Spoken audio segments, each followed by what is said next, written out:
fara baitukan kauna da so Maryam duk dan domin ki.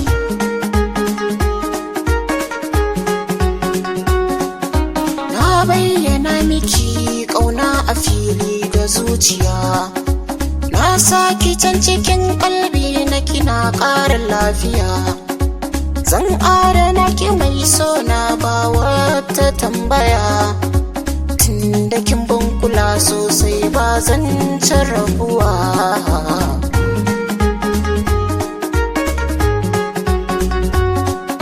Sashin jiki na ke kika zamto abin ba magana, kun ji kaɗai zan karkato domin mu tattauna. Sanki ya sani ambato ba yake a tsarina, ki ce guda garin 'yan mata ke bar ruwa.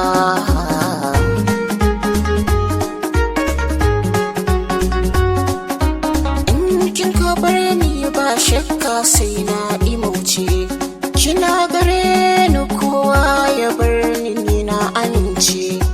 Ƙaunar ki a gona ni ta zama kamar hujja ce, wacce ta ishan ko bayan ranki in dinga tunawa.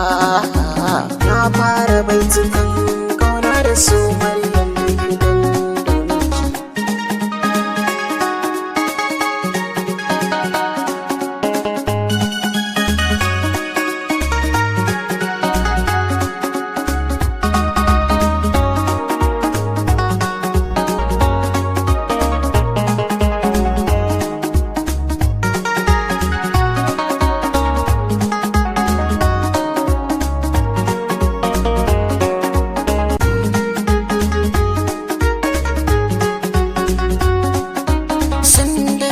A damuwa ke kika yaye ta, kin sa farin ciki 'yar uwa dole ke in alkinta.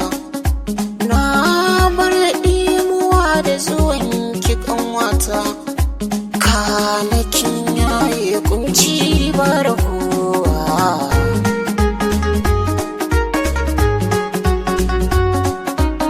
Murmushin ki in kika yi yana sa ni farin ciki, dariyar ki in kika yi ta kan kore bakin ciki.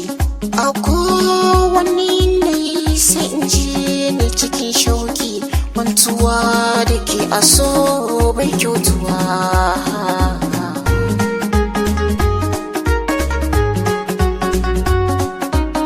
Ga zoben alkawari kisa a hannunki, zai zamo alfahari akan ƙaunarki.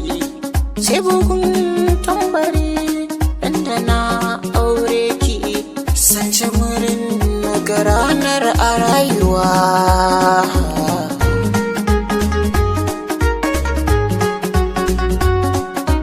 Na fara baitukan